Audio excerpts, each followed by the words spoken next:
말씀 보도록 하겠습니다. 예레미야 16장 14절부터 21절까지의 말씀, 저와 여러분이 한 절씩 교독하고 마지막 절은 합독하도록 하겠습니다. 예레미야 16장 14절부터 21절까지의 말씀 교독합니다. 여호와의 말씀이니라. 그러나 보라, 날이 이르리니 다시는 이스라엘 자손을 애굽 땅에서 인도하여 내신 여호와께서 살아계심을 두고 맹세하지 아니하고 이스라엘 자손을 북방 땅과 그 쫓겨났던 모든 나라에서 인도하여 내신 여호와께서 살아계심을 두고 맹세하리라.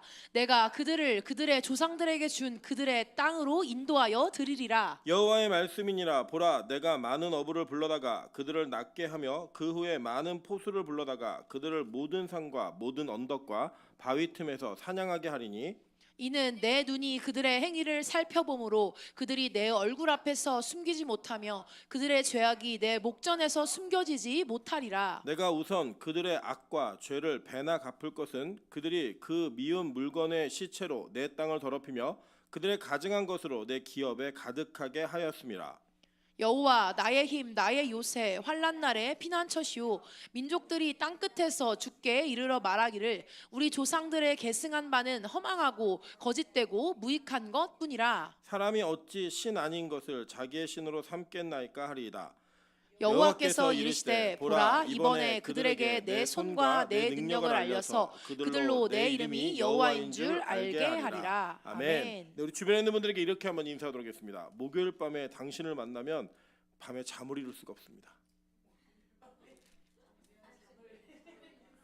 네, 뭐 이유는 여러 가지가 있겠죠. 막 분이 나갖고 못 이룰 수도 있고, 뭐 화가 나서 못 이룰 수도 있고, 또 행복해서 못 이룰 수도 있고, 여러 가지 이런 게 있는데, 빛가서금교회 만나는 그 예배 순간에는 우리가 항상 설렘이 있기를 소망합니다. 첫 번째는 하나님과의 만남의 설렘이 있고, 또 성도들과의 만남의 설렘이 있어서 예배 자체가 행복하고 즐거운 빛가서금교회 되시기를 주님의 이름으로 축원합니다. 오늘은 예레미야 16장 14절부터 21절까지의 말씀을 가지고 너무하다고 생각될 때라는 제목으로 하나님 말씀 증거하도록 하겠습니다. 우리가 이 땅에 살다 보면 어떤 상황을 받아들이고 그것을 이해하고 그것을 내 것으로 인정하는 것이 참 쉽기도 할 때가 있지만 어려울 때도 참 많이 있습니다. 뭐 때로는 이게 열심히 공부를 했는데 공부한 것만큼 성적이 나오면 내가 이 정도 했어라고 받아들일 수가 있잖아요. 그런데 어떤 때는 정말 내가 노력한 것에 비해서 너무 성적이 안 나올 때가 있어요. 그럼 이제 그 상황을 받아들이기 쉬울까요, 어려울까요? 되게 어려워요. 어렵기도 하고, 또 때로는 우리가 직장에서 일을 하는데, 여러분 이제 직장에서 일을 하는 것은 내 시간과 내 수고를 직장에다 판 겁니다. 그죠? 팔아갖고 돈을 받는 거잖아요. 근데 월급이 들어오는 걸 봤는데 이 월급이 내가 일한 거에 비하면 터무니없이 너무 적게 들어왔다는 생각이 들 때가 있어요. 예, 나 진짜 맨날 밤새 사는데 뭐 쥐꼬리 많고 월급을 준다 이렇게 느낄 때도 있고, 때때로는 이거는 내가 한 거에 비해서 너무 많이 주는데 뭐 이렇게 느껴질 때는 거의 없으시죠, 그죠? 예, 거의 없지만 우리 인간이 살아가다 보면 어떤 상황을 받아들일 수 있고 못 받아들일 수도 있는 이런 상황들이 여러 번 교차하면서 우리 인생이 연속적으로 좀 이루어져가는 것 같습니다. 그래서 우리는 그 받아들이기 어려운 상황을 황당하다라고도 표현하기도 하고 당황스러워라고 얘기도 해요. 때로는 그 받아들일 수 있는 상황은 그래, 이 정도는 당연히 내가 누릴 수 있지, 이 정도는 내가 당연히 보상받아야지라고 하는 보상심리도 우리 안에 있습니다. 그런데 우리가 하나님의 관점에서 우리의 삶과 하나님께서 원하시는 우리의 삶을 이렇게 맞춰보면 이게 적당하다라고 느껴질 때가 사실 거의 없다라는 거예요. 예, 거의 없는데 오늘 본문에서 이 예레미야라고 하는 선지자가 이 상황을 어떻게 이해했고 어떻게 받아들였나를 한번 살펴보도록 하겠습니다. 먼저는 이 예레미야는 여러분이 아시는 것처럼 별명이 눈물의 선지자예요. 울보였느냐? 뭐 그게 아니라 이게 설교하는 내용, 예언하는 내용 자체가 다 슬픈 내용이에요. 그래서 보시면 이게 예레미야 1장 1절입니다. 보시면 베냐민 땅 아나돗의 제사장들 중 힐기야의 아들 예레미야의 말이라라고 얘기했어요. 레위인들은 자신의 땅을 이렇게 소유하지 못했습니다. 그래서 각 지파에 일정한 성읍, 그 동네를 분배를 받아가지고 거기에 기거를 했어요. 그러니까 땅을 못 받았다라고 하는 얘기는 집이 없었다라는 얘기가 아니에요. 이렇게 밭을 통해서 경작하고 그것을 통해 소득을 얻어내는 그 땅이 없었다는 이야기지, 레위인들의 살 집은 다 흩어져 있었어요. 그냥 이게 흩어져 있었는데 이 예레미야는 어떤 집안의 출신인가 봤더니 베냐민 땅에 아나돗의 제사장들 중 hil기야의 아들이라고 얘기했죠. 그러니까 베냐민 지파 땅 안에서 제사장의 역할을 하고 있는 가문의 제사장이었던 거예요. 그럼 이 예레미야는 누구 지파예요? 네, 레위 지파죠. 이제 이 정도의 상식은 뭐 우리 빛과 소금교는 이제 이해하실 거라고 좀 믿어요.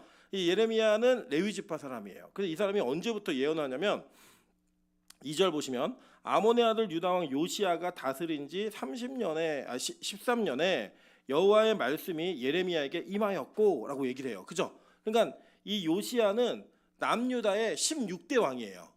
16대 왕이고 언제까지 예언하냐 봤더니 3절입니다. 요시야의 아들 유다의 왕 여호와김 시대부터 요시야의 아들 유다의 왕 시드기야 11년 말까지 곧 5월에 예루살렘이 사로잡혀 가기까지 임하니라라고 얘기해요. 그죠? 그러니까 요 기간이 총 42년입니다. 그러니까 42년 동안 16대 태어나 가지고 그 뒤에 이제 17, 18, 19, 20대 왕까지 그 예언을 했어요. 오랫동안 예언을 한 거예요. 그러니까 우리로 얘기하면 정권이 4번 바뀌는 동안에 선지자로 사용받은 겁니다. 근데 이 선지자로 사용받았는데 이 예레미야의 몇 살 나이에 부름을 받냐면 20살에 부름을 받았어요. 20살에. 이 부름을 받았는데 하나님께서 20살에 예레미야를 부르시고 뭐라고 말씀하시는가 보면요. 너무하신 것 같아요. 한번 볼게요. 16장 1절이에요. 오늘 1절 2절 다 같이 한번 읽겠습니다. 1절 2절 16장 1절 2절입니다. 예레미야 시작. 여호와의 말씀이 또 내게 임하여 이르시되 너는 이 땅에서 아내를 맞이하지 말며 자녀를 두지 말지니라. 자, 하나님이 예레미야에게 말씀하신 게 뭐냐면 부르시면서 야, 너 결혼하지 마 이거예요. 그리고 자녀도 두지 말라는 거예요. 좀 이상하죠? 결혼을 못하면 자녀가 없는 게 당연한 것 같은데 고대에는 그렇지 않은 관계들이 많이 있었으니까 이 자녀도 두지 말고 아내도 맞지 말라는 겁니다. 그러니까 이 예레미야는 독신이에요. 그러니까 이 예레미야의 인생 자체가 굉장히 글루미한 인생이죠. 슬픈 인생이죠. 맨날 예언하는 내용이 니네 망할 거야, 니네 70년 동안 팔려갈 거야, 하나님께 너네 벌하실 거야, 맨날 그것만 예언하는데 집에 돌아와서 좀 위로도 받고 좀 따뜻하고 이런 대우도 받을 수 있을 만한 환경이 좀 조성돼 있으면 얼마나 좋았겠어요. 근데 하나님께서는 예레미야에게 뭘 허락하지 않으셨어요? 결혼을 허락하지 않으셨다라는 거예요. 그러면 예레미야가 20살에 부름을 받고 결혼이 허락되지 않으면 이거는 뭐예요? 그냥 인생의 첫 출발부터 완전히 그냥 빠그라진 거예요. 한마디로 얘기하면 무언가 자기 인생의 걸음 속에 얼마나 많은 것들을 그렸겠어요. 자기가 하나님께 사용받는 것도 좋지만 그 사용받는 환경 속에서 이루어 가야 될 여러 가지 조건들, 갖추어야 될 것들이 그에게는 필요했겠죠. 그런데 하나님은 이 예레미야를 통하여서 자신의 가정을 이루지 못하게 하셨습니다. 자, 그리고 또 뭘 예언하냐면 우리 지금 오늘은 이제 간지가 없으니까 좀 찾아볼까요? 예레미야 7장 4절 한번 읽어보도록 하겠습니다. 7장 4절 다 같이 읽겠습니다. 시작. 너희는 이것이 여호와의 성전이라 여호와의 성전이라 하는 거짓말을 믿지 마라라고 얘기했어요. 자, 그리고 예레미야가 레위 지파 사람이었죠. 그러니까 이 레위 지파의 제사장 직분을 감당하는 사람들에게는 자신들의 일터와 자신들의 사명지가 어디였어요? 정확히 말하면 구체적으로 얘기하면 성전이잖아요. 그러니까 다른 지파들은 기업을 땅으로 받았는데 이 레위 지파는 기업이 하나님이었죠. 그래서 그 하나님을 모시는 일을 하는 그 역할이 제사장의 역할이었고 그 역할을 하기 위해서 그들이 반드시 찾아가며 반드시 역할을 해야 될 장소가 어디였냐면 성전이었다는 거예요. 그런데 이 성전에 대한 예언을 하나님이 하라고 하시는데 이 성전이 하나님의 성전이라고 얘기하는 그 거짓말을 믿지 말라라고 얘기하는 거예요. 그러니까 얘기하면 목사가 이거 교회 아닙니다. 여기는 교회 아니에요. 이 얘기를 목사의 입으로 하게 만드신 거예요. 그러니까 여러분 이 예레미야의 인생 자체가 얼마나 힘들었겠어요. 하나님이 좀 해도 좀 너무하신 것 같다라는 생각이 들지 않으세요? 20살짜리 청년에게 그 시대에 지금도 나이 어린 사람이 나이 많은 사람한테 뭔가를 얘기하는 거는 야 나이 어린 사람은 나이 많은 사람한테 바른 말을 해도 말대꾸야 라고 하는 그 시대가 지금도 우리나라에는 통하는 시대인데 이 고대에 경험 많은 사람들 저기 할아버지들과 가문의 모든 믿음의 조상들과 선배들이 다 그 성전에서 섬기고 있는데 20살짜리 약관의 20살짜리가 거길 가가지고 이건 성전 아니다 이거 믿지 마 성전이라고 하는 것은 다 거짓말이다 라고 얘기하는 걸 얘기해야 하고 결혼도 못하게 하는 거예요. 여러분 제가 예전에 일전에 한번 그 총각 때 사역지를 구하면서 이제 저희 그 아내를 만났던 교회에 부임을 하는데 이 담임 목사님이 굉장히 솔직하신 분이에요. 솔직하신 분이 면접을 보는데 뭐라고 계시냐면 왜 결혼을 못했냐요. 저 39인 38이었죠. 38인데 왜 결혼을 못했냐요. 그래서 뭐 이만저만 하다 보니까 못했다고 얘기했더니 뭐라고 물으시냐면 몸에 문제가 있나 이렇게 물으시는 거예요. 저한테 대놓고. 그래서 아니라고, 그런 거 절대 아니라 했더니 문제 있으면 솔직히 얘기해도 된다고 그래서 설득을 하시길래 진짜 그런 문제 없다고 얘기하는데 되게 물론 그 교회 이제 부임을 했지만 돌아오는 길에도 굉장히 그 찝찝한 거예요. 제가 그 결혼을 좀 늦춰진 이 사건 하나가 상대로 하여금 나를 어떻게 바라보게 만드는가에 대한 이 시각에 대한 이 변화들이 일어나니까 그 질문 받은 것 자체가 굉장히 그 자존심 상하는 문제가 되더라고요. 그러면 이 예레미야가 예언을 하고 하나님께 사용받고 뭔가 하나님의 일꾼으로 쓰임 받고 있는데 자신에게 떨어지는 말씀은 진짜예요. 그죠? 막 예언이 떨어지고 말씀이 떨어져요. 근데 하나님이 이 땅에서 해서는 안 될 짓을 하게 만드시고 자기의 뭔가를 이루고 갖춰야 될 것을 못 갖추게 하시는 그런 사명으로 예레미야를 픽하신 거예요. 하나님이 너 일로 와, 너 앞으로 이렇게 쓸 거야 라고 얘기하신 겁니다. 그래서요 예레미야에게 하나님 뭐라고 말씀하셨는가 한번 볼게요. 우리 예레미야 1장 4절부터 10절 한번 보겠습니다. 죄송해요, 기침 때문에 한번 읽어주실게요. 4절부터 10절 시작. 여호와의 말씀이 내게 임하니라 이르시되 내가 너를 모태에 짓기 전에 너를 알았고 내가 배에서 나오기 전에 너를 성별하였고 너를 여러 나라의 선지자로 세워놓으라 하시기로 내가 이르되 슬프도소이다 주 여호와여 보소서 나는 아이라 말할 줄을 알지 못하나이다 하니 여호와께서 내게 이르시되 너는 아이라 말하지 말고 내가 너를 누구에게 보내든지 너는 가며 내가 내게 무엇을 명령하든지 너는 말할지니라. 너는 그들 때문에 두려워하지 말라. 내가 너와 함께하여 너를 구원하리라. 나 여호와의 말이니라 하시고 여호와께서 그의 손을 내밀어 내 입에 대시며 여호와께서 내게 이르시되 보라 내가 내 말을 내 입에 두었노라. 보라 내가 오늘 너를 여러 나라와 여러 왕국 위에 세워 내가 그것들을 뽑고 파괴하며 파멸하고 넘어뜨리며 건설하고 심게 하였느니라 하시니라. 아멘. 자, 하나님의 말씀이 예레미야에게 임해버린 거예요. 임하는데 예레미야 자체가 나는 이런 거 못합니다, 나는 아이라서요 말할 줄도 몰라요 라고 얘기했더니 하나님이 야, 네 말하는 거 아니야, 너 내 말하는 거야. 너 앞으로는 내가 가라는 데 가면 돼, 내가 시키는 말만 하면 돼 라고 얘기한 내용이 뭐예요? 야, 너네 아버지와 너네 조상들이 할아버지가 일했던 그리고 너네 가문이 섬기고 있는 이 성전이 가짜라고 얘기해, 이거예요. 그러더니 야, 너 결혼하지 마, 이거 얘기하는 거예요. 그러면 그 뒤에 보면요 뭐라고 얘기하냐면 잘 보세요. 3절에 보니까 이곳에서 낳은 자녀와 16장 3절이에요. 이 땅에서 그들을 해사는 어머니와 그들을 낳은 아버지에 대하여 여호와께서 이와 같이 말씀하시니 그들은 독한 병으로 죽어도 아무도 슬퍼하지 않을 것이며 묻어주지 않아 지면의 분토와 같을 것이며 칼과 기근에 망하고 그 시체는 공중의 새와 땅의 짐승의 밥이 되리라. 여호와께서 이와 같이 말씀하시되 초상집에 들어가지 말라. 가서 통곡하지 말며 그들을 위하여 애곡하지 말라. 내가 이 백성에게서 나의 평강을 빼앗으며 인자와 사랑을 제함이라. 여호와의 말씀이니라. 큰 자이든지 작은 자이든지 이 땅에서 죽으리니 그들이 매장되지 못할 것이며 그들을 위하여 애곡하는 자도 없겠고 자기 몸을 베거나 머리털을 미는 자도 없을 것이며 그 죽은 자로 말미암아 슬퍼하는 자와 떡을 떼며 위로하는 자가 없을 것이며 그들의 아버지나 어머니의 상사를 위하여 위로의 잔을 그들에게 마시게 할 자가 없으리라 라고 얘기했어요. 그러니까 여러분 잘 보시면 하나님이 지금 야, 너 초상집에도 가지 마. 그 뒤에 계속 이어서 볼게요. 8절입니다. 너는 잔치집에 들어가서 그들과 함께 앉아 먹거나 마시지 말라라고 얘기했어요. 자, 이 뒤에 이야기도 비슷한 이야기인데 자 보시면 어떤 내용이냐면 하나님 이렇게 얘기하시는 거예요.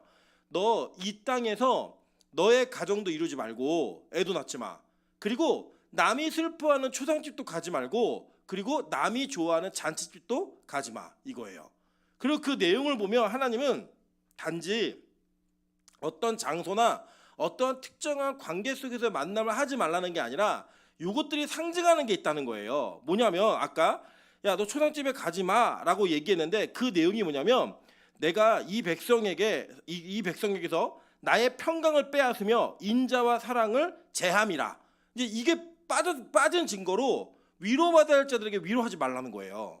그러니까 하나님은 초상집에 가지 말라는 게 단지 관계성 속에서 어떤 데든 가지마라는 내용이 아니라 거기에 이스라엘 백성들의 영적 상태를 그대로 담아놓고 있는 거예요. 그러니까 결혼하지 말라고 얘기한 건 어떤 내용이냐면 하나님께서 태초에 가정을 창조하실 때에 아담과 하와를 결혼하게 하셨고 이 결혼을 이 땅에 유한한 제도로 두셨어요. 그죠? 그래서 이 땅의 결혼은 우리가 죽고 난 다음에 부활하면 계속 있어요, 없어요? 없어요. 그래서 이 가족묘 이렇게 너무 집착하시는 것도 사실 큰 의미는 없어요. 천국에 가시게 되시면 아무 의미가 없는 거기 때문에 그 부활하는 그 개념 속에서 종료되어지는 이 가정의 관계를 하나님은 왜 이 땅에 세워놓으셨고 이것을 왜 중요하게 여기시냐면 그리스도와 교회의 연합이 이 가정 속에 드러나기 때문에 하나님이 이걸 세워놓으신 거예요. 그런데 하나님께서 이 결혼하지 말라 하신 거예요. 자, 이거는 잘 이해하셔야 돼요. 신약에 보면 바울은 사역의 효율성을 위해서 결혼하지 않는 것이 유익하다라고 권면을 해요. 이것은 영적인 어떤 저주나 영적 상태를 상징하기 위함이 아니라 단지 효율성 때문입니다. 단지 효율성 때문에. 그런데 그래서 사도 바울이 뭐라고 했냐면 이거 명령 아니야. 그냥 권면하는 거야 라고 얘기를 했어요. 그런데 오늘 이 예레미야에게는 하나님이 분명히 명령하셨어요. 이 명령은 뭐냐면 원래는 이스라엘의 남편이 누구라는 거예요. 예수님인데, 그러니까 하나님인데 이 남편 되는 예수 그리스도와의 연합이 너에게 없음을 보여줘서 이 백성이 지금 어떤 상태인지를 보여주라고 얘기하는 거예요. 그러니까 지금 이게 우리 여기 앉아있는 싱글들에게 너네 앞으로 결혼하지 마 이 얘기하는 게 아니에요. 오늘도 우리 혜영 집사가 자기는 꼭 결혼해야 될 사람이기 때문에 어떻게든 한다라고 얘기를 했어요. 그러니까 그게 잘못된 게 아니라 그 맞아요. 결혼하시는 게 기본적으로. 근데 하나님께서 선지자라고 하는 특별한 사람을 세워서 너 결혼하지 않음을 통하여 이스라엘 백성들의 영적 상태가 지금 어떤 상태인지를 이야기해줘. 네 삶을 통해 증언해줘라고 얘기하는 거예요. 그러면서 너 초상집도 가지마라고 얘기했어요. 왜냐? 그들에게서 나의 평강을 빼앗으며 인자와 사랑을 제해버렸다. 이걸 보여주는 거예요. 여러분 원래 이 상갓집은 우리가 보통 보면 결혼식은 그 돈만 보내고 안 가도 크게 섭섭하지 않아요. 오히려 고마워요. 그래 뭐 돈만 보내고 안 오면은 오히려 밥값도 안 나가고 더 좋은데 상갓집은 다릅니다. 상갓집은 돈을 안 내도 가면 좋아해요. 왜냐하면 사람들은 어려운 일이 있을 때 같이 있음을 통해 위로받고 그 위로를 통해 이날에 온 슬픔을 이겨내는 것들을 통해 서로 그것을 통해 위로하고 도와주는 그 과정 속에서 치유되는 부분이 있기 때문입니다. 그래서 다른 거 아니에요. 친한 사람이 상을 당하게 되거나 정말 어려운 장례를 당하게 되면 그냥 함께 있어주는 거. 이거 외에는 더 큰 게 없어요. 같이 있어주는 거. 이게 진짜예요. 다른 거는 뭐 여러 가지로 해결해 줄 수 있지만 이 장례식이나 슬픔이 있는 데는 같이 있어주는 것만으로도 되게 큰 의미가 있다고 저는 개인적으로 생각합니다. 왜냐하면 제가 장례를 치러보니까 진짜 그게 최고더라고요. 그래서 대부분 초신자들이나 마음이 어려운 분들이 그 장례식에 교회가 처음부터 끝까지 함께하는 걸 보면 굉장히 큰 위로와 감동을 받는 일들을 전 되게 많이 보았습니다. 그런데 하나님께서는 그렇게 사람을 통해 얻었던 평강이나 인자와 사랑에 대한 개념으로 슬픔이 덮여지는 걸 이제 더 이상 안 하시겠다는 거예요. 왜냐? 이스라엘 백성들이 하도 죄를 많이 지어서 하도 배반해서 이 백성들을 팔아버리기로 작정하셨다는 거예요. 더불어 얘기합니다. 아까 8절 제가 읽었으니까 9절부터 볼게요. 잔치집에 들어가지 말라는 거예요. 이유가 뭐냐? 만군의 여호와 이스라엘의 하나님께서 이와 같이 말씀하시니라. 보라, 기뻐하는 소리와 즐거워하는 소리와 신랑의 소리와 신부의 소리를 내가 내 목전 내 시대에 이곳에서 끊어지게 하리라. 내가 이 모든 말로 백성에게 말할 때 그들이 내게 묻기를 여호와께서 우리에게 이 모든 큰 재앙을 선포하시며 어찌 되며 우리의 죄악은 무엇이며 우리가 우리 하나님 여호와께 범죄한 죄는 무엇이냐 하거든. 자, 다 같이 읽습니다. 시작. 너는 그들에게 대답하기를 여호와께서 말씀하시되 너희 조상들이 나를 버리고 다른 신들을 따라서 그들을 섬기며 그들에게 절하고 나를 버려 내 율법을 지키지 아니하였음이라. 너희가 너희 조상들보다 더욱 악을 행하였도다. 보라, 너희가 각기 악한 마음의 완악함을 따라 행하고 나에게 순종하지 아니하였으므로 내가 너희를 이 땅에서 쫓아내어 너희와 너희 조상들이 알지 못하던 땅에 이르게 할 것이라. 너희가 거기서 주야로 다른 신들을 섬기리니 이는 내가 너희에게 은혜를 베풀지 아니함이라 하셨다 하라라고 얘기합니다. 내용을 요약하면 딱 이거예요. 아니 도대체 하나님은 왜 우리에게 이렇게 재앙을 선포하시고 이렇게 아무것도 못하게 하셔? 라고 묻거든 이렇게 말하는 거예요. 니들이 얼마나 죄를 많이 지었냐면 너희가 너희 조상보다 죄를 더 많이 지었고 너희가 여지껏 다른 신들을 섬겨서 나를 버렸기 때문에 내가 너희들 버리는 거야. 그러니까 니들 팔려가가지고 다른 신들 마음껏 섬겨봐. 그 신들이 너희를 얼마나 괴롭게 하고 고통스럽게 하는지 너희들 가봐 라고 하나님 얘기하시는 거예요. 여러분, 그러니까 하나님은요 우리의 죄에 대한 문제를 그냥 간과하고 넘어가시는 분이 아니에요. 그 죄에 대한 부분들을 철저하게 점검하고 그 죄를 드러내어서 여러분이 그 죄로 인한 고통과 아픔이 무엇인지를 철저하게 경험하게 하시는 하나님이시라는 거예요. 여러분, 이거 잘 이해하셔야 돼요. 만약에 이 성경의 예레미야의 예언이 여기서 끝났다라고 한다면 우리는 머리부터 발끝까지 맨날 맞은 상처투성이로 회복될 수 없는 존재들이에요. 이사야 예언처럼 회복될 수 없는 존재라고요. 그런데 이 말씀 뒤에 하나님께서 이 예레미야에게 이 말씀 뒤에 바로 붙여서 하나님의 말씀을 전한 게 오늘 여러분이 읽은 본문이신 거예요. 자, 뭐냐면 보세요. 하나님 너무하신 것 같지 않아요? 야, 결혼도 하지 마. 너네 조상들이 섬기던 그 성전도 내가 없애버릴 거야. 이게 예언이에요. 이 성전 가짜야. 성전 믿고 안 망할 거라 생각하지 마. 이 물건은 진짜가 아니라 가짜라고 다 부숴버릴 거야. 여기 이거 성전이다 얘기하는 거짓말로 제 치부하라는 거예요. 그냥. 그러고 난 다음에 너 초상집도 가지 말고 제발 잔치집도 들어가지 마. 내가 이스라엘 백성들을 망하게 하기로 결정했어. 딱 얘기하신 거예요. 와, 그러고 난 다음에 예레미야에게 이렇게 말씀하신 겁니다. 14절 볼게요. 여호와의 말씀이니라. 그러나 보라, 날이 이르리니 다시는 이스라엘 자손을 애굽 땅에서 인도하여 내신 여호와께서 살아계심을 두고 맹세하지 아니하고 이스라엘 다 같이 있습니다. 15절 시작. 이스라엘 자손을 북방 땅과 그 쫓겨났던 모든 나라에서 인도하여 내신 여호와께서 살아계심을 두고 맹세하리라. 내가 그들을 그들의 조상들에게 준 그들의 땅으로 인도하여 드리리라. 아멘. 자, 하나님께서 다시 돌리시겠다는 거예요. 그 과정을. 근데 여러분, 이게 얼마나 큰 은혜냐면 하나님이요 우리 인간이 원래 태초부터 죄를 지을 거 아셨다 모르셨다? 아셨다고요. 하나님은 아담과 하와가 선악과를 따먹을 걸 아셨을까요 모르셨을까요? 아셨다고요. 그래서 선악과 옆에 생명나무를 두신 거고 이 선악과를 따먹은 자들에게 그 가죽옷을 지어 입히시는 거예요. 여러분, 그것처럼 실제로 이 말씀은 그대로 성경에 이미 예언되어 있습니다. 레위기 26장 38절부터 46절 한번 보겠습니다. 레위기 26장 38절부터 48절까지 보겠습니다. 46절까지. 자, 읽겠습니다. 자, 시작. 너희가 여러 민족 중에서 망하리니 너희의 원수들의 땅이 너희를 삼킬 것이라. 너희 남은 자가 너희의 원수들의 땅에서 자기의 죄로 말미암아 쇠잔하며 그 조상의 죄로 말미암아 그 조상같이 쇠잔하리라. 그들이 나를 거스른 잘못으로 자기의 죄악과 그들의 조상의 죄악을 자복하고 또 그들이 내게 대항함으로 나도 그들에게 대항하여 내가 그들을 그들의 원수들의 땅으로 끌어갔음을 깨닫고 그 할례 받지 아니한 그들의 마음이 낮아져서 그들의 죄악의 형벌을 기쁘게 받으면 내가 야곱과 맺은 내 언약과 이스각과 맺은 내 언약을 기억하며 아브라함과 맺은 내 언약을 기억하고 그 땅을 기억하리라.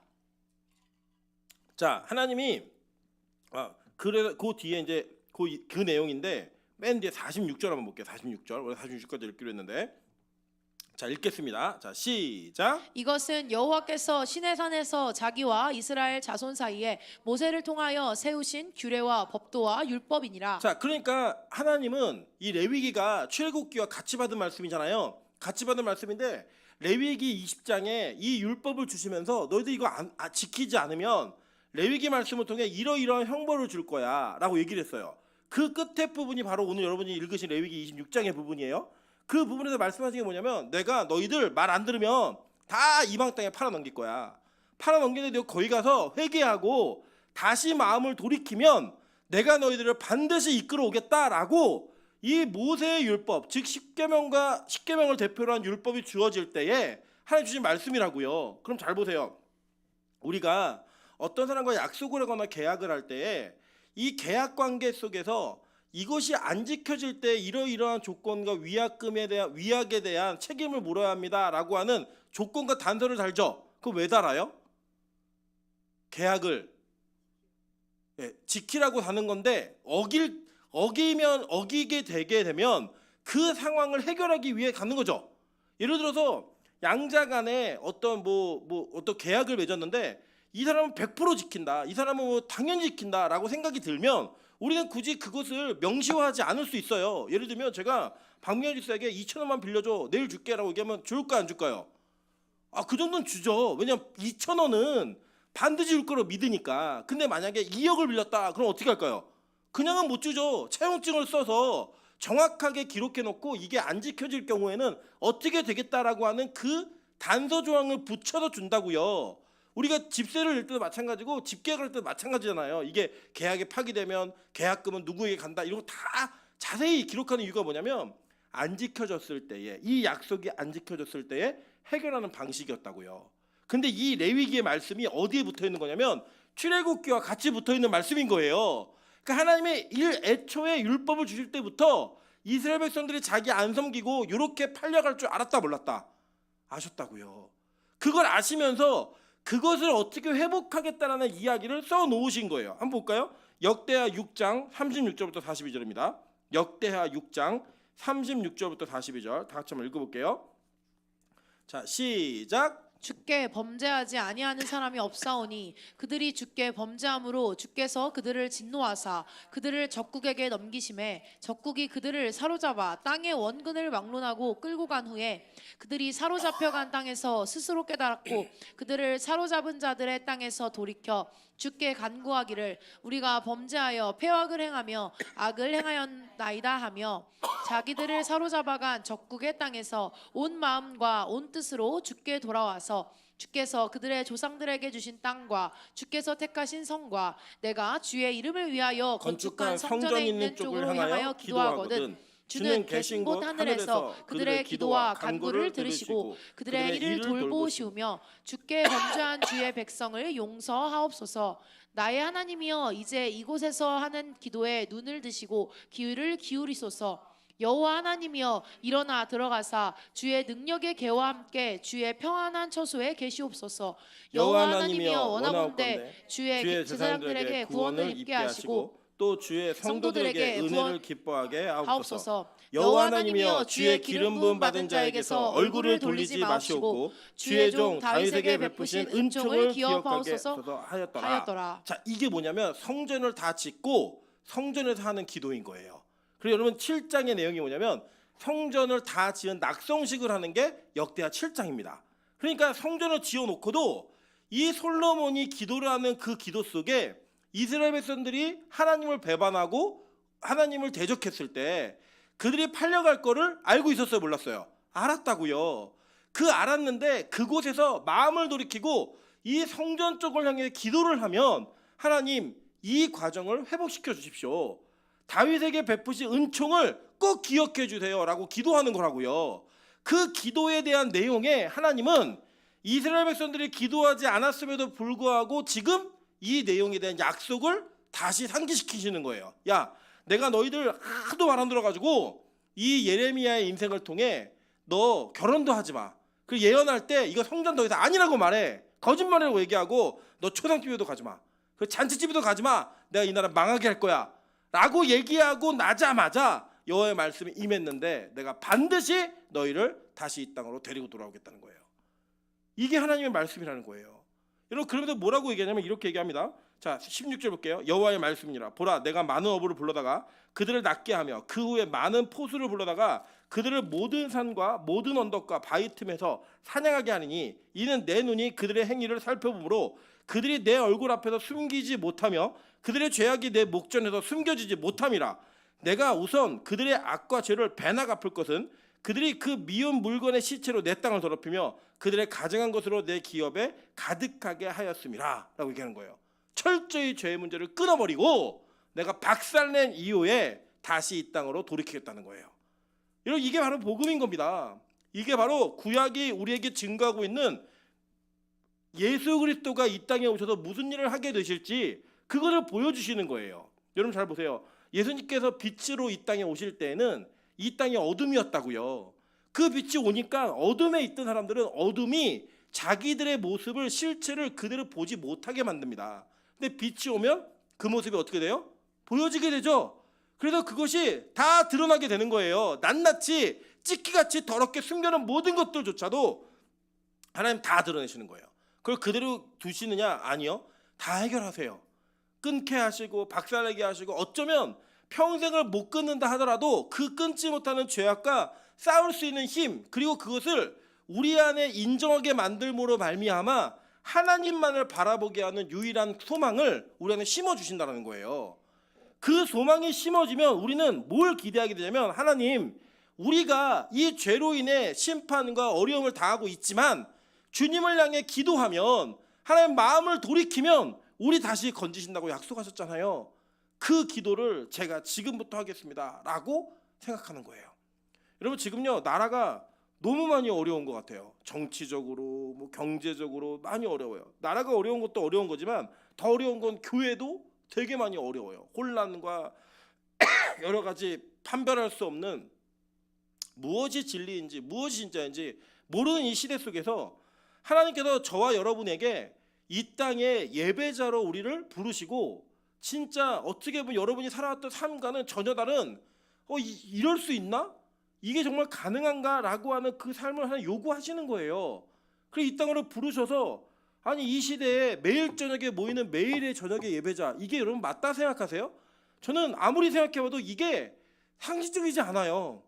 정말 이게 올바르지 않다는 생각은 있어요. 도덕 윤리적으로 볼 때 이거 옳지 않아요. 여러분의 가정생활이나 여러분의 직장생활 이후의 쉼의 시간, 모든 시간들을 다 희생하고 다 갈아 넣어야지만 이 예배가 유지될 수 있고 이 예배가 하나님께 드려질 수 있다는 생각을 하면요 끔찍해요. 어느 시간까지도 아니에요. 끝도 없는 이 예배의 플레이를 해야 된다? 저는 이거는 우리 인생에 어떻게 이 일을 가져가야 될지에 대한 명확한 개념이 서지 않으면 다 도망가게 되어 있습니다.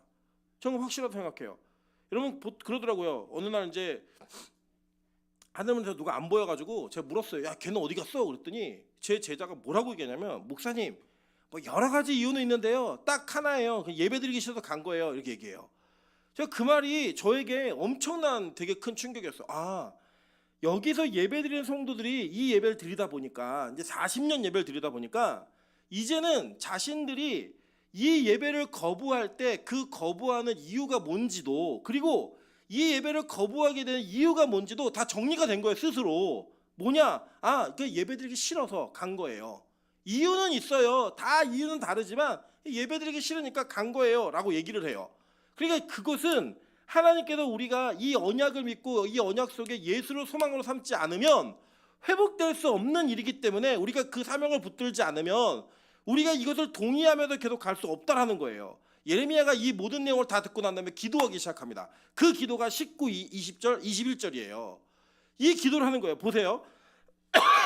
여호와 나의 힘, 나의 요새, 환난의 피난처시여, 민족들이 땅 끝에서 주께 이르러 말하기를 우리 조상들의 계승한 바는 허망하고 거짓되고 무익한 것뿐이라. 사람이 어찌 신 아닌 것을 자기의 신으로 삼겠나이까 하리이다. 여호와께서 이르시되 보라, 이번에 그들에게 내 손과 내 능력을 알려서 그들로 내 이름이 여호와인 줄 알게 하리라 라고 얘기해요. 그러니까 에레미야는 기도하는 거예요. 여호와는 나의 힘이고 나의 요새시고 환난 날의 피난처십니다. 주님, 망했습니다. 진짜 망할 짓을 했습니다. 우리가 다 인정합니다. 그런데 나의 유일한 힘이요, 요새요, 소망과 피난처가 바로 당신뿐입니다 라고 고백하는 그 기도로 인하여 여호와는 자신이 하나님이신 줄을 분명하게 선언하시겠다는 거예요. 저는 지금 우리 빛가서 공교회가 이 기도의 제목과 이 믿음을 붙들어야 된다고 생각합니다. 하나님, 여러분 너무하다 생각될 때 있지 않으세요? 누가 그러더라고. 우리 민정관사가 자기 이렇게 예배드리면 언제 시집 가네요. 뭐 시집 갈 마음이 있는지 뭐 모르겠지만 그러니까 언제 시집 가요? 그래서 제가 얘기했어요. 3개월의 시간을 주겠다. 가서 누굴 만나든지 시집을 갈 수 있으면 가라. 근데 그 3개월은 해결 못하면 평생 안 가려고 하자. 그랬더니 아직 두려워서 못 나가고 있어요. 우리 민안조사가 한 번도 그렇게 얘기하더라고요. 무슨 얘기하다가 너무 그 푸시를 막 받으니까, 이렇게 하면 누가 남자를 여기 데리고 오겠냐고, 이렇게 하면 누가 여자를 여기 데리고 오겠냐고 이러면서 막 울분을 토하더라고요. 근데 그게 우리의 사명과 우리가 가지고 있는 하나님께 원하시는 그 길을 가려면 그것조차도 다 간섭을 받아야 되는 거예요. 여러분 너무하다고 생각 안 드세요? 아니 이제 좀 쉴 수도 있고 빠질 수도 있고 안 드릴 수도 있고 소홀할 수도 있죠. 그런데 하나님이 그걸 허락을 안 하시는 거예요. 왜냐? 하나님이 저와 여러분을 이 시대의 예배자로 부르셨기 때문이에요. 이 사명이 여러분에게 있다라는 것을 꼭 기억하셔야 됩니다. 왜냐? 그래야 지금 우리가 여기 앉아서 10명 남짓한 인원이 기도를 하고 있는데 이 기도가 나라를 살리는 기도가 될 거예요. 이 기도가 이 시대의 교회를 다시 회복시키는 그런 은혜가 될 거예요. 오늘도 오랜만에 아는 지인 목사님이 전화가 오셔서 이렇게 얘기하시더라고요. 우리 교회가 너무 행복해 보인대요. 그래서 제가 그랬어요. 저 진짜 행복하다고. 그래서 자기가 꼭 교회를 와서 목사님 목회를 어떻게 하는지 듣고 싶다는 거예요. 어떻게 목회를 하길래 그 목회가 즐겁고 행복한지. 왜냐? 이제 제 나이가 되면요, 교회를 진짜 너무 죄송한 표현인데 굴러먹을 때는 굴러먹어가지고 이제는 교회가 목사에게 원하는 게 뭔지 다 알아요. 그 일을 하다 보니까 영혼도 지치고 마음도 지치고 다 지치는 거예요. 그 지쳐있는 상태인데 누군가 같이 목회를 더 어렵게 하고 있는데 행복해 보이는 게 너무 부러운 거예요. 그 자체가 너무 이해가 안 되는 거예요. 왜 행복하지? 왜 저렇게 목회를 우리보다 빡세게 하는데, 소위 말하는 너무 힘들게 목회를 하고 있는데 왜 행복하다 얘기하지?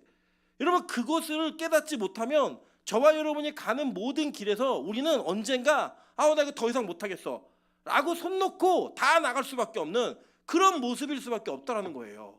성경 오늘 그걸 얘기하는 거고, 예레미야에게 하나님이 그것을 깨닫게 하셔서 평생 결혼도 하지 않고 42년 동안 하나님의 말씀을 예언하는 삶을 지독하게 하시는 거예요. 맨날 매 맞고 구덩이에 갇히고 사람들한테 뺨 맞고 침 맞고 그 모든 수욕과 수치를 견뎌내면서도 자신이 이 땅에 부름받은 이유가 뭔지를 정확히 이해하고 정확히 아니까요, 그 길 가는 게 어렵지가 않은 거예요. 제가 예레미야를 대충 쭉 이렇게 다시 한번 쭉 보면서 느낀 게 뭐냐면, 이 사람은 평생에 기뻤을까? 언제 웃을 수 있었을까? 언제 나 참 행복해 라고 말할 수 있었을까? 제가 읽어보니까요, 이 사람 딱 행복하는 순간 딱 그 순간이었던 것 같아요. 하나님, 내가 하나님 시킨 대로 말하니까요, 사람들이 나 너무 싫어해요. 나 너무 핍박받아요. 그만하세요. 나 안 하고 싶어요. 그랬다가 다시 돌이켜서, 주님 내가 안 하려고 그랬더니 내 마음의 중심에 불 붙는 것 같아갖고 나 이거 할래요. 이걸 얘기할 때 그때만 행복해 보이는 거예요. 그때만. 이런 예레미야는요, 나중에 이 역사 뒤에, 그러니까 성경의 역사 뒤에 보면요, 예레미야는 원래 애굽으로 가지 말고 이 땅에 하나님 있으라 그랬는데 강제로 끌려가요. 사람들이 야 네가 말하는 대로 할게 그래놓고 어려운 걸 얘기해 주니까 안 하겠대요. 강제로 끌고 갔어요. 평생을 하나님께서 주신 그 사명 때문에 고난과 고통으로 살았던 사람이에요. 그런데 그 사람을 우리가 뭐라고 불러요? 선지자라고 부른다고요. 저는 감히 얘기할 수 있는 게 이런 거예요. 저는 여러분에게 선지자 직분을 주고 이런 신사도 운동처럼 그런 걸 얘기하는 게 아니라, 여러분이 만약에 이 예배의 페이스와 예배로 이끄신 하나님의 걸음을 끝까지 걸을 수 있다면 여러분 이 땅에 선지자로 사신 거예요.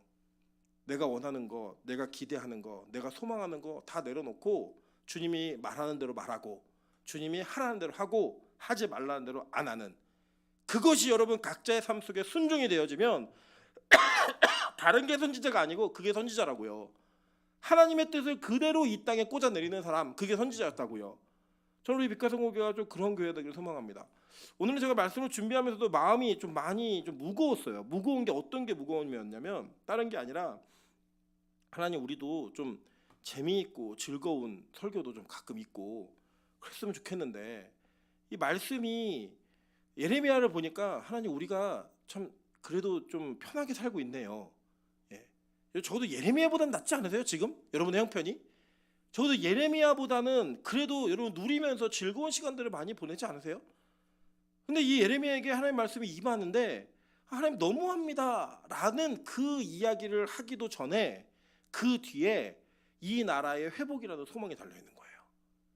그 뒤에 하나님 나라의 회복이라는, 하나님의 땅으로 이끄는 회복이 거기에 달려있는 거예요. 그걸 보니까요, 눈이 뒤집히는 거예요. 그래, 내가 더 이렇게 살아야지, 더 이렇게 순종하고 하나님 말씀대로 행해야지, 이게 오는 거예요. 여러분 진짜 이게 오세요? 이 예배가 부담스러울 때마다 내가 기도하니까, 내가 예배드리니까 하나님 이 나라를 회복시켜주세요, 한국교회를 회복시켜주세요 라고 하는 그 기도와 연결이 되시면 우리 더 기도해도 부족하고요, 더 예배드려도 부족하다고요. 여러분, 제가 가끔씩 예전에 진짜 그 믿음이 없었을 때 저희 어머니가 예배를 드리면서 하나님 이 예배가 무너지면 대한민국이 무너집니다 라고 얘기할 때 웃었어요. 뒤에서 비웃었어요. 아니 뭐 하늘문에 모이는 인원이 물론 작은 교회는 아니지만 뭐 얼마나 된다고 그 기도가 나라를 살릴까? 막 어떤 사회 속에 무슨 일이 벌어지면 막 기도 특별 집회하면서 그 기도에서 하나님 막아주셨다고 얘기하고 이럴 때마다 저는 솔직히 아유 저런다고 저게 되나? 라는 마음이 있었어요. 근데 지금 돌아보면 그 믿음이 예레미야 믿음이었다고요. 예레미야 한 사람이었다고. 한 사람. 이 한 사람의 선지자가 이렇게 기도했더니 하나님이 그 백성을 70년 뒤에 돌이키겠다고 하는 그 말씀으로 복음을 이어가셨잖아요. 다니엘이 예레미야서를 보고 그래 이제 포로가 끝날 때가 얼마 남지 않았구나 그러면서 준비를 하잖아요. 그 복음을 이어가는 그 과정 속에 예레미야는 너무나 중요한 다리를 놓은 거예요. 어쩌면 우리의 자녀들인 찬수, 찬이, 호별이, 하민이, 뭐 가린이, 가베지, 수아, 사랑이, 하랑이 이런 아이들이요 우리의 이 예배를 그대로 이어받을 수 있어요. 여러분 그 이어받는 게 솔직히 뭐 여쭤볼게요. 정말 좋으세요? 우리가 그래도 우리는 막 놀 거 다 놀고 해볼 거 다 해보고 여러분 30대 다 넘어서서 이 매일 예배 만나셨잖아요. 근데 얘네들은요 그 어렸을 때부터 이 예배를 드려가야 된다고 생각하면 저는 사실 그렇게 좋지 않아요. 그래서 막 저희 아내가 아이들한테 예배 똑바로 해라 막 얘기할 때마다 야 냅둬 쟤네 평생 예배 드릴 애들이야. 그냥 뭐 좀 냅둬 그냥 자연스럽게 하나님이 하게 하실 거야 라는 말로 저는 저 자신도 위로하고 그 아이들을 위로하고 싶어요. 왜냐 이 길이 그렇게 편하고 좋은 길이 아니에요. 저는 여러분과 목회를 즐겁게 하고 있지만 그 즐거움 이면에 있는 여러분 각자 개개인의 삶 속에 이 예배에 대한 부담감과 이 예배에 대한 무게감이 얼마나 클까를 생각하면 죄송하기도 하고 안쓰럽기도 하고 참 이상한 목사를 만나갖고 참 목회가 어려운 목회를 참 같이 하신다라는 이 위로의 마음도 참 많이 있어요. 그러나 만약에 그 뒤에 우리의 이 예배가 대한민국의 교회의 기준을 바꿀 수 있다면 만약에 이 예배가 대한민국의 교회를 다시 한번 살릴 수 있다면 여러분 한번 해볼 만하지 않으시겠어요?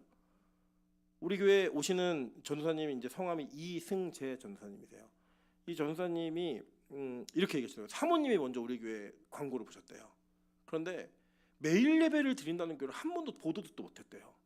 여기 와서 이 얘기를 들으면서 우리가 매일 예배를 어떻게 드리고 있는지를 들으시면서 아 진짜 이런 교회가 있다라는 게 믿어지지가 않는다고 그렇게 얘기하시는 그 얘기 속에 여러분 저는 위로도 받았지만 얼마나 큰 충격이었냐면 야 그래도 MDB 신대원 전도사님이면은 대한민국에 있는 학동 측이 대부분의 교회 소식을 다 듣거든요. 거기 있는 분들이 다 주일학교 책임지고 있으니까 우리 한국교회 그분들이 다 한국교회를 책임지고 있는데 매일 저녁 예배를 드리는 교회가 없는 거예요.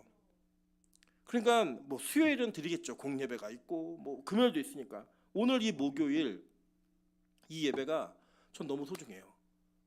어쩌면 우리 교회에서 가장 적은 인원이 모여서 드리는 예배일 수도 있지만 이 예배가 소중한 거예요. 다 등불이 꺼지고 불이 꺼져 있는 교회가 있을 때 어느 교회는 불을 켜고 예배를 드리고 있잖아요.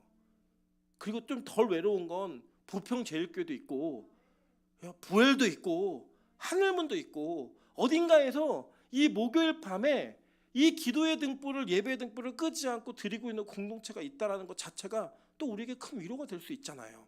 근데 거기에다가 뒤에 만약에 이것을 통해 한국교회 회복이 달려있다? 한번 해볼 만하지 않으시겠어요? 세상은 우리 기억 못할 수도 있어요. 그런데 하나님 나라에는 우리가 기억될 수 있잖아요. 그 잠 많고 희생하기 싫어하고 자기 기준이 분명한 그 박미영 집사의 기도가 한국교회를 살렸다. 은혜 아니에요? 어쩌면 세상 좋아하고 정말 귀신에게 장난감 되어 살았을 우리 미나연 조사의 그 매일의 기도가 한국교회의 어린아이들의 영혼을 살렸다. 하나님께서 그걸 기억하지 않으실까요? 여러분 그 기도 속에 우리의 한 걸음 한 걸음의 수고가 하나님이 일하시는 통로가 될 수 있다면 여러분 너무 감격이지 않으실까? 하나님 나 이만큼 했어요가 아니라 하나님 그 회복의 도구에 이 언약의 약속의 도구에 우리가 사용되는 것이 감사합니다. 너무하다고 생각할 때 그 뒤에 뭐가 있는지 한번 고민해 보시라는 거예요. 만약에 내가 이렇게 기도해서 우리 가정이 살 수 있다면, 이렇게 예배드려서 이 나라가 살 수 있다면, 이렇게 하나님께 헌신하고 부르짖음으로 말미암아 만약에 한국교회가 다시 살 수 있다면 우리 더해도 괜찮을 것 같아요. 아직 자신은 없어요. 용기도 없고. 그러나 그 자신 없고 용기 없는 그 뒤에 하나님이 이끄시는 그 길을 따라 걷다 보면 반드시 이 예배 뒤에 이 헌신 뒤에 하나님께서 우리를 사용하시는 확실한 증거들이 있을 거라고 믿습니다. 저는 빛과 소금 교회가 대형 교회가 되는 것은 원치 않습니다. 그러나 교회가 이런 교회가 영향력을 미치는 교회는 되고 싶어요. 예. 어딘가 우리 교회를 보고 그래 우리도 매일 예배 드려보자. 예. 매일 예배를 함께 드려보자라고 하는 교회가 또 있었으면 좋겠어요. 이 교회를 통해 나온 교육자들이 선교지로 가든 목회를 개척을 하든 그 개척 속에서 나도 빛과소금 교회처럼 매일 예배 드려봐야지 하는 그 예배 속에서 한 예배 한 예배가 늘어나고 한 교회 한 교회가 세워질 때 하나님께서 다시 이 나라와 이 땅에 진짜 그리스도인들을 통해 진짜 교회를 세우실 줄 믿습니다. 그렇게 교회가 되기 위해 오늘도 다듬어지고 오늘도 만들어져 가고 드리기 싫은 마음으로 왔지만 그 드리기 싫은 마음 속에 하나님께서 일하시는 우리를 빚어가시는 그 하나님의 은혜를 발견하는 귀한 밤 되시기를 주님의 이름으로 축원합니다.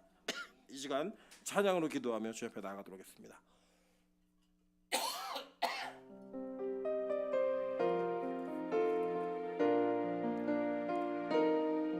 주가 보이신 생명의 길 나 주님과 함께 상한 마음을 들이며 주님 앞에 나가리 나의 의로움이 되신 주 그 이름 예수 나의 길이 되신